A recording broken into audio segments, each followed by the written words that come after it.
Over the past few weeks, I've been accumulating all the parts I need to put this 3-liter Toyota V6 engine back together. So let's go take a look at them. The most expensive ones are, of course, the cylinder heads. So I sent the old cylinder heads off to a machine shop and had them completely gone over and rebuilt. The most noticeable item on these is how the mating surface has been machined and flattened, and it looks really nice. Both cylinder heads have been checked for cracks, have been cleaned up, and have had all of the valve seals replaced, as well as some of the valve guides, and 3 valves replaced. So on this cylinder head, you can see that these 3 have been replaced with new valves. So over here are the old valves.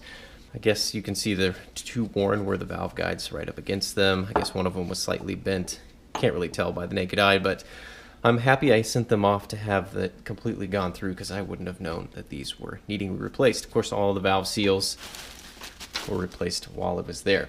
And also, the valve clearances were adjusted because, of course, when you're going through there and lapping the valve seats and doing all that, you are going to be changing the clearance measurements. So new shims have been put in for the correct clearance sizes. So I'm pretty happy with these.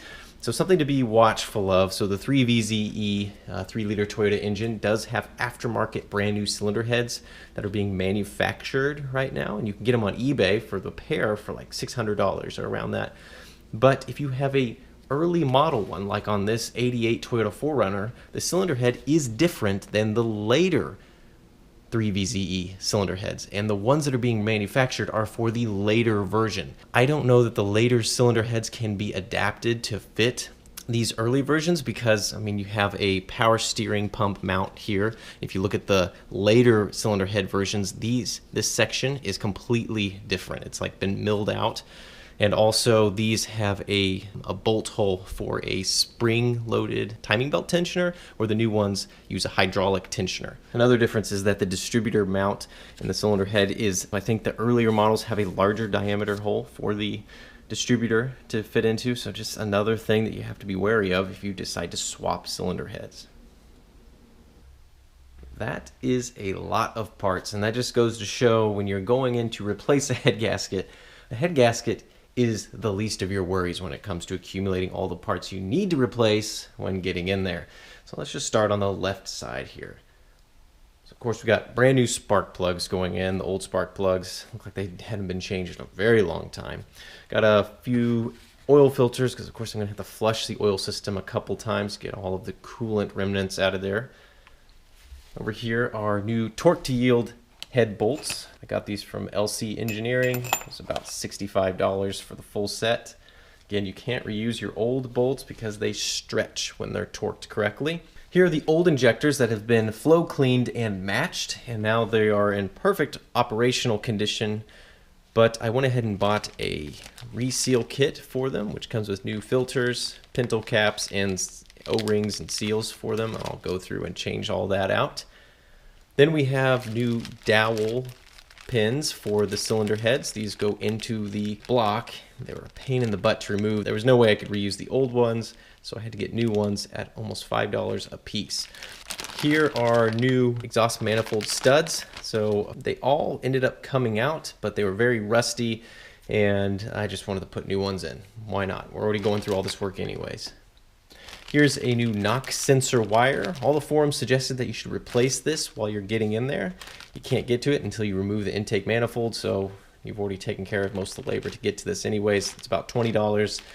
I don't think mine really needed to be replaced, but it's just peace of mind. Here's a fuel injector insulator. So this is what the fuel injector slips into in the intake manifold. One of the ones on mine were cracked. These are just plastic, and they're sealed by an O-ring on the outer portion and an O-ring on the inner portion. These things are surprisingly expensive at like $10 a piece, so I just bought one to replace the cracked one. Here are new camshaft end caps. So these go on the back side of the cylinder head. Here's new exhaust nut hardware. Here are new O-rings to replace the O-rings on all of the insulators that are currently in the intake manifold. Here's a new PCV valve and grommet. The old PCV valve's very clogged up with oil antifreeze mix. Here's an O-ring, and I don't remember what it goes to, but I'll know when I am reassembling everything. Here are new fuel rail union bolt sealing washers. Here are new oil seals for the camshafts and for the crankshaft. You do this when you replace the timing belt. And on that topic, here's a new timing belt. It's not OEM Toyota. I believe it's Evergreen. It just came in a kit that was pretty good price. It was like $85 for a new water pump, a new tensioner and bearing, and a new timing belt, new seals, and new water outlet and idler pulley bearing. Really good value there. Seems like high quality parts. So on these 3VZE engines, there's like 4 different water pumps that you can get. So it pays to be very detailed when you are reordering a water pump. My specific engine doesn't have this water outlet that some of them do right here. It's like a bypass or something like that. You can see this one's capped off. And then this one's specific to the spring-loaded timing belt tensioner, so it's got this dowel pin right there. Back here is a new fan pulley bracket. So the old one, the bearing was on its way out, had some play in it, made some nasty noises, so I picked this up. It is an aftermarket one, but it's much better than the one I'm pulling out. I think it was about $38, which is considerably cheaper than the OEM one, which is I think $150 or something like that. Here's a new timing belt tensioner spring. So it's always recommended to replace this spring anytime you replace the timing belt on one of these 3VZEs. Here is a new thermostat, Toyota branded one. Here's a new thermostat seal. Over here is a new radiator cap. The old one's kind of loose on there.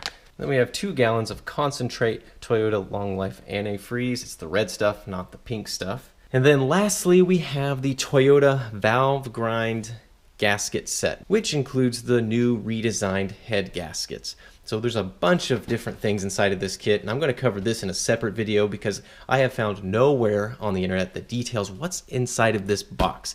This box costs $300, and with that includes the new head gaskets, which at very least you could buy the head gaskets for $50 a piece. So I think it is a value for all the additional gaskets and things you get inside of this to make sure you have everything to properly reseal this engine. The remaining question is, how much does it actually cost to thoroughly replace a head gasket on one of these 3-liter Toyota engines?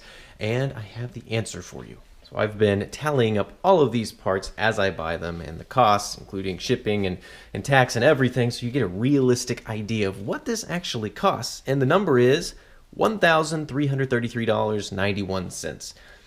So your actual experience, if you were to do this, might be plus or minus maybe $100, but if you're going to do it properly, you're going to be into it well over $1,000. That's just the name of the game when you're dealing with head gasket replacements. I'm hoping that I don't have to spend much more money and have any more unforeseen part replacements as I go to reassemble this engine, but knowing the reality of automotive work, you always are going to have more things than you planned. I've also budgeted in this number a couple jugs of oil because I know I have to flush the engine at least once to get all the old coolant oil mixture out of there. So those are the odds and ends that you don't even know how much it's going to cost until you're completely done. But at this point in the game, I know I'm at least $1,300 into this to thoroughly do the job. Be sure to check out the next video if you want to see the detailed overview of what's inside this kit. I haven't even taken it apart, so I don't even know what's in there other than the head gaskets.